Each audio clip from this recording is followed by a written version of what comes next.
নমস্কার দর্শক বন্ধু, আমি আদি অঘরী শ্রী প্রদীপ ঠাকুর। যে ক্রিয়াটি আমি আপনাদের দেখাতে চলেছি, সামনেই হচ্ছে কৌশিকী অমাবস্যা। এই ক্রিয়াটি কোনো অমাবস্যা যুক্ত দিনে আপনাকে করতে হবে। দশকর্মার দোকানে চলে যাবেন, দোকান থেকে নিয়ে নেবেন একটু পলা আর একটি লোহা।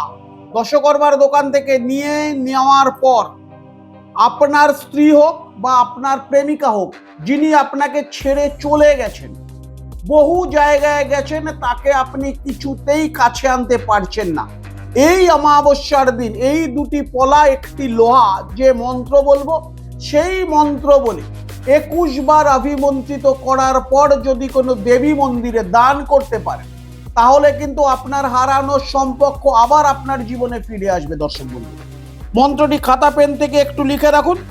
ওং নমঃ নমঃ বিনাশী রূপ ত্রিশূলে খড়গ হস্তে সিংহ রূঢ়ে অমুকি অমুকির জায়গায় তার নাম মে বসমা গচ্ছ কুরু কুরু স্বাহা। এই মন্ত্র বলে যে কোনো কালী মন্দিরে এটিকে দান করে আসুন।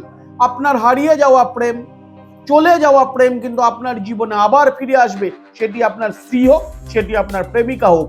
তাই দর্শক বন্ধু, আর দেরি না করে সামনেই কৌশিকী অমাবস্যা, ক্রিয়াটি বাড়িতে বসে করে ফেলুন। সুস্থ থাকুন, ভালো থাকুন। নমস্কার দর্শক বন্ধু।